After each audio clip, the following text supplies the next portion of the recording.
Oh my goodness, it is finally here. The very first episode of the Rini Spencer Show. What? This is crazy, everyone. I am so excited and a little nervous, if we're going to be honest. I cannot believe that my journey has led me to this point of launching my first podcast. This is insane. I cannot begin to tell you how incredibly thankful I am for all of you who have been following my journey for all these years to this point of my very first podcast episode. I'm just so excited and I have so much gratitude in my heart. So if you are here listening today, I want to let you know that this is a safe space for you. This podcast is all about healing, growing, and quite literally breaking free from all that shit that has been holding us back for so long. My goal for this podcast is getting real, getting authentic, getting vulnerable, and growing in the healing journey together. With that, today we are going to be deep diving into my very own story of where my healing began and how did it lead today, where now I'm literally starting a podcast about healing journey and healing together. Let's dive in. So I grew up where fear and love existed in the same place.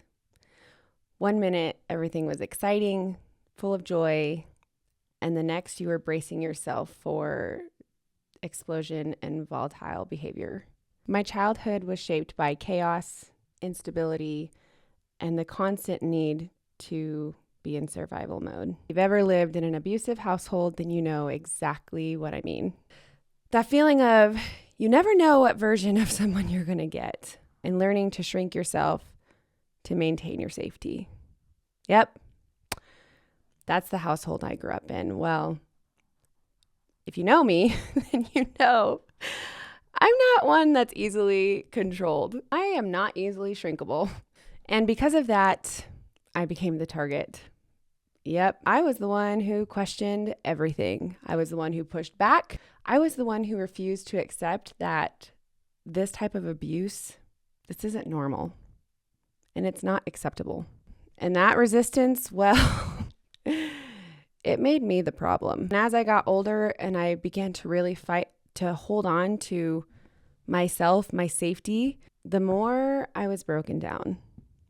Because as you know, abusers, when they sense that they are losing control, they really, really dig their fingernails in. So at 16, I got caught liking a boy.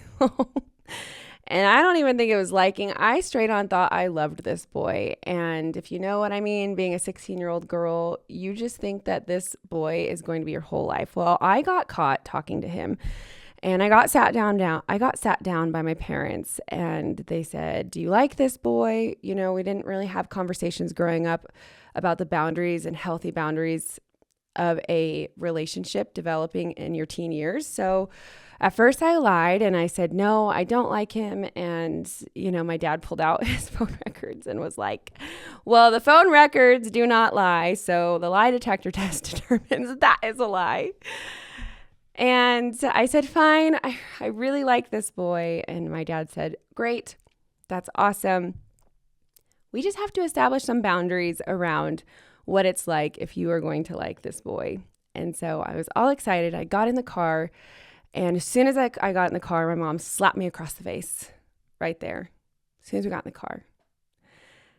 And I just remember being so confused because when they were together, it finally felt like a safe space to speak my truth.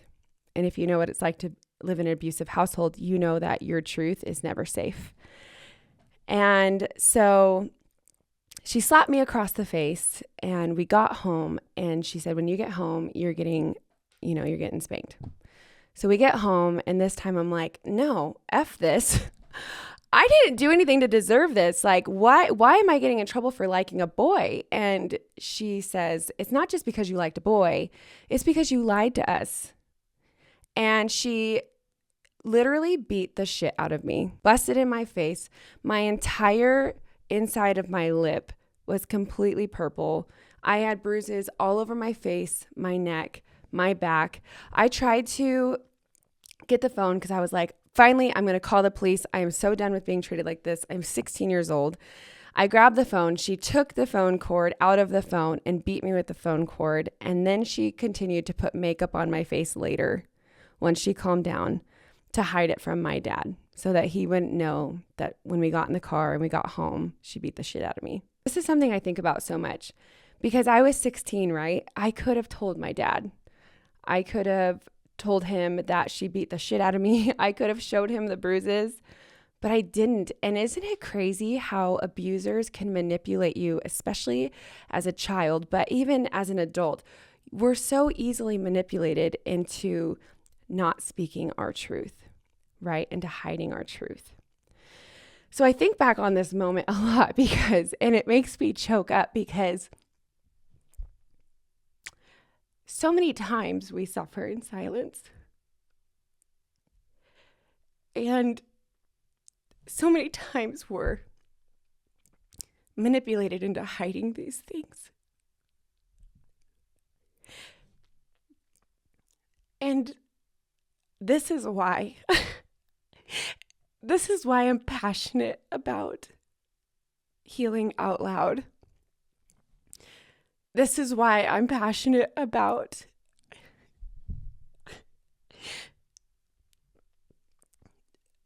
making sure you guys know that it's okay to heal out loud and that you're not alone, because I grew up feeling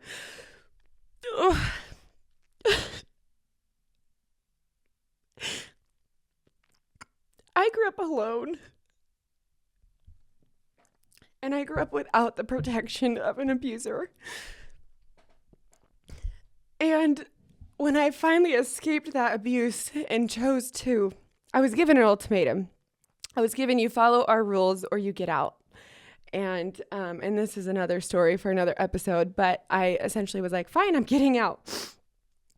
But even with that choice, and even with everyone knowing, who my mother was and what type of abuse I grew up in and that we all grew up in, not just me, but for my father too, he was very abused. People still justified her behavior and questioned me moving out and developing independence. And then I was shamed and shamed into silence and scripted out to be somebody that I wasn't. And so this is why I'm so passionate about healing out loud. And this is why I will forever tell my story, because I know that if I felt alone as a 16-year-old girl, as a 5-year-old girl, as a 3-year-old girl, and even sometimes today, as a 33-year-old girl, woman, that you guys are probably feeling alone too. And you're not alone. So many of us are in this healing journey together. And so many of us are trying so hard to break the cycle for our kids. And we feel alone in that. We feel alone.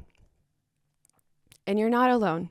And that's why I say I'm here to remind you that we're in this together. Ugly tears and all. I wasn't even planning on crying this time. I wasn't even planning on crying, but it means so much to me that we're all here together.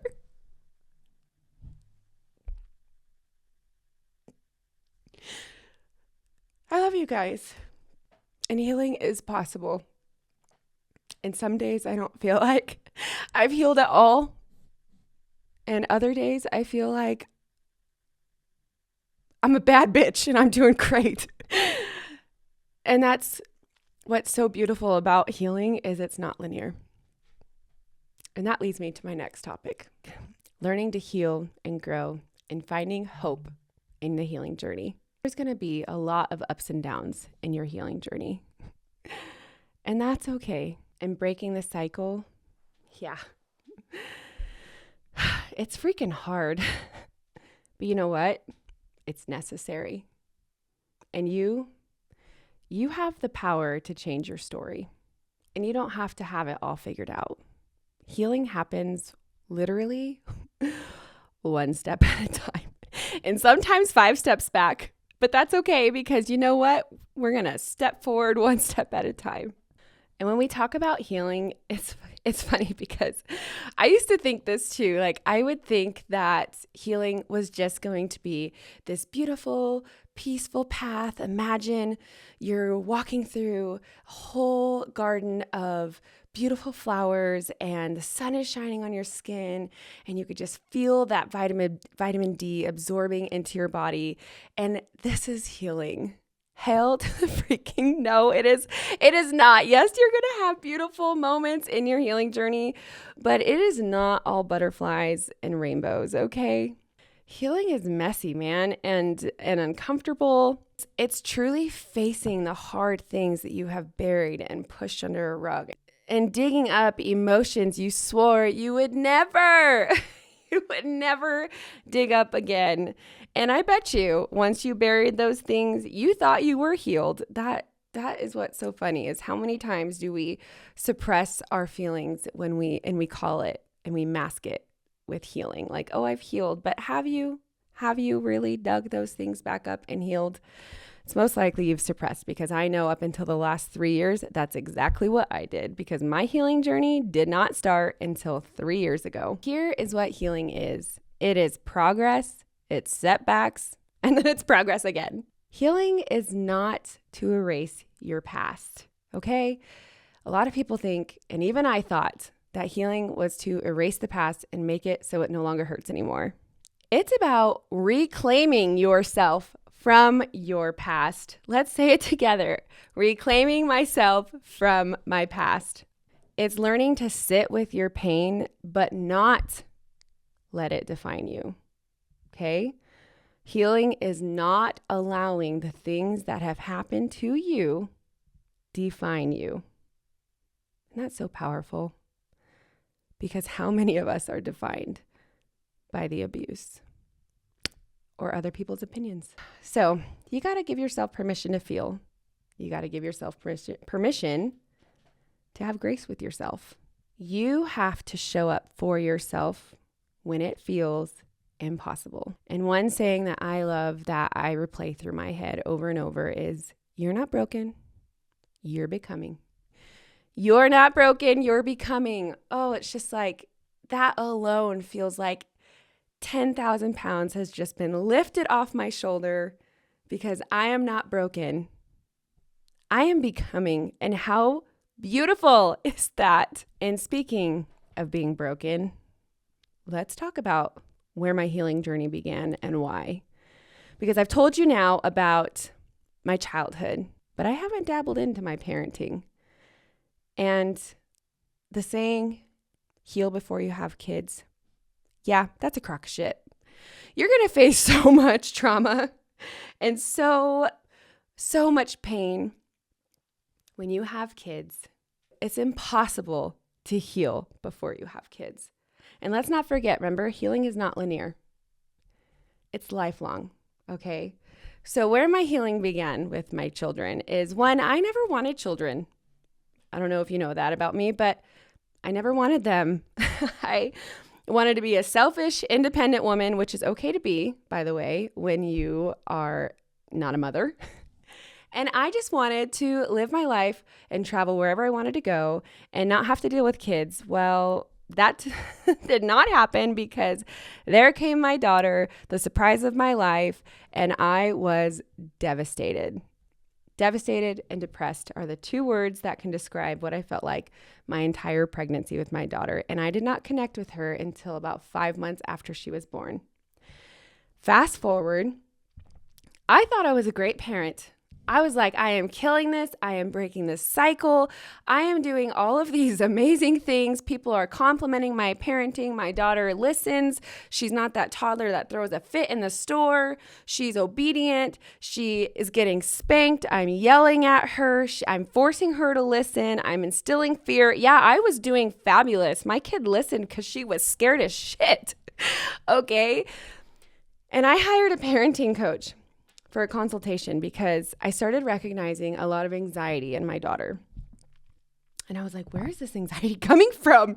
This is crazy. I have no idea. And you know what I said? I said the same thing that every abusive parent says. And I said, she couldn't learn it from me because this is nothing compared to the childhood I had, right? Can't we all say that? We can all say that what we give our kids is better than what we had. And there's so many problems with that statement, but that parenting coach looked at me and she said, you are the problem. You are the cause of her anxiety. You are even the reason why she's a poor sport when playing board games with the family. You are the problem. And I had two choices. I could become a victim and continue hurting my daughter and be like, oh, I am never the problem. Or I could take that and I could really ponder it. And I started looking at my behavior. And then I got my daughter's iPad, and she had been playing with her camera. I mean, she was, 4 years old. And so she had accidentally recorded, and I heard myself talking to her at 4 years old. And it was not good. I felt so much shame and sadness. I'm going to cry again. I felt so much shame and sadness because you know who I heard? That's right. I heard my mom loud and clear. And while, no, I wasn't beating the shit out of my daughter, I was breaking her down. Yep. And I realized, whoa, I am the cause of her anxiety. And I am the cause of her behavior. And the fact that she is such a quote unquote perfect child, and like how much growth that I have to do as a parent. Because she did not feel safe to be herself. She didn't feel safe to act out. She didn't feel safe to have any other emotion besides happiness. Just like every one of us has felt with our own parents.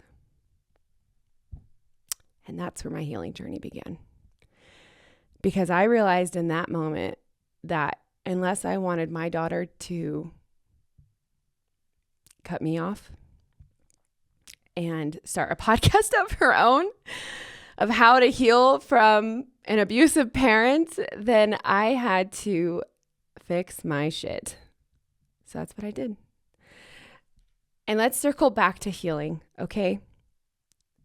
And cycle breaking. That does not mean you're going to be a perfect parent. Okay, I am far from perfect. I still lose my temper. I still catch myself yelling. Cycle breaking is also not linear, okay? You are going to mess up so much as a parent. You will constantly feel like you are the worst parent in the world, which means you're a good ass parent, okay? Because my mom still thinks that she is not the problem to this day. She has lost so many connections in her life because of her issues, and she still sees herself as the victim. So if you are seeing yourself as the problem and you are working endlessly to repair the damage you've done and not repeat the patterns that you have created out of childhood trauma and not healing your inner child, then you know what? Good freaking job. And I am proud of you. So I want you to know that cycle breaking is also lifelong, and it's ugly and it sucks and you feel terrible every 5 minutes and you feel overwhelmed, but you do it anyways. And then you know what? You're rewarded with a great relationship with your kids. And when your kids come to you and they can start telling you how they feel, telling you where you messed up, arguing, which is so funny because when I would argue, I would get slapped across the face. But when they argue with you, it just gives me a sense of pride because it's like, I know that what I'm doing is working. And yes, I mess up, but my kids know that I am a safe space. My kids know that they can come to me. My kids lay me in my track telling me what I have done wrong. I mean, they will get a laundry list and scroll it all the way across the room of all the things that I need to work on. And I am so thankful for that. And you know what's done that? Healing. The ugly, the disgusting parts of healing That is what has created a relationship with my kids. So it is possible, okay? Healing is possible. All of this to say is you have the power to do it. I, in this podcast, am going to teach you the skills of how to do it. And we're going to work on this together because just like you, I mess up all the freaking time. So we're here to hold each other accountable, okay? We are going to heal and grow and create lives for our kids that they do not have to heal from. I remind you that you don't have to have it all figured out today. You don't have to have all of the steps and all of the tools and all of the resources to heal today. Remember what we talked about. Healing happens one step at a time. And if you take 5 steps back, get up and take that first step forward. If there's one thing I want you to take away from this episode today, you are not your past. Despite what other people think of you, despite of the people who knew you from your past, knew you when you were broken, you are not your past. You have the power to grow, to heal, and to rewrite your story on your terms. And every step forward that you take in your healing journey, no matter how small the step, this is proof of how strong you are. Proof that you're doing the work, as hard as it is. Proof that you're showing up for yourself and becoming the person that you want to be. And how amazing is that? I get so overwhelmed with joy at every baby step that I take in my healing journey because I am constantly meeting the new me. And there's so much beauty in that because you stop caring about what other people think and you stop defining yourself by your past. I'll never forget my journey and where it started on social media. I was so embarrassed, but there was a trend on TikTok. And I just thought, wow, this could really fit for my life. So my so-called healing at the time and the life I grew up with my mother. I'm like, wow, this is fitting. And I posted it and I was so embarrassed. And I was like, oh my gosh, I have to take this down. Like, how embarrassing. And then it went viral. It went viral so quickly. Hundreds of comments of people who felt the exact same. Those hundreds of comments turned into thousands. Those hundreds of views turned into millions. Millions of people feel exactly the way that you do. And millions of people are taking that baby step every day, every minute, one by one at a time to heal. And how amazing is that for us to know who are digging their way out of the trauma grave to create better lives for themselves. Like, it just makes me, it was in that moment that I was like, people need to know they're not alone. And I was like, oh my gosh, I'm not alone and I'm not crazy. What? Holy cow. People need to know they're not alone. And that is where my journey began. And that is my goal, is to make sure that you do not feel alone anymore in your healing journey. You hear me? You're not alone. Say it again. I am not alone. We are going to heal together, one conversation at a time. And as we wrap up today's episode, I want to say, you being here, you are already doing the freaking work. You are showing up for yourself and you are doing the dang thing. If this episode resonated with you, I want to hear your story. So please go find me on all my social media platforms. Give me a follow and send me your messages. Send me your stories. I want to read them. I want to hear them. And if you know a friend who needs this conversation today, send it their way. You never know who might need to hear that they're not alone in this journey. I cannot wait. Oh, I cannot wait to unpack the next episode with you because we are just getting started. So until then, please remember to be patient with your healing journey. And remember, you are worthy of a life full of love and full of safety. I'm your friend and your host, Rini Spencer, and I will see you in the next episode. Thank you for being here. I'm so excited. I love you guys.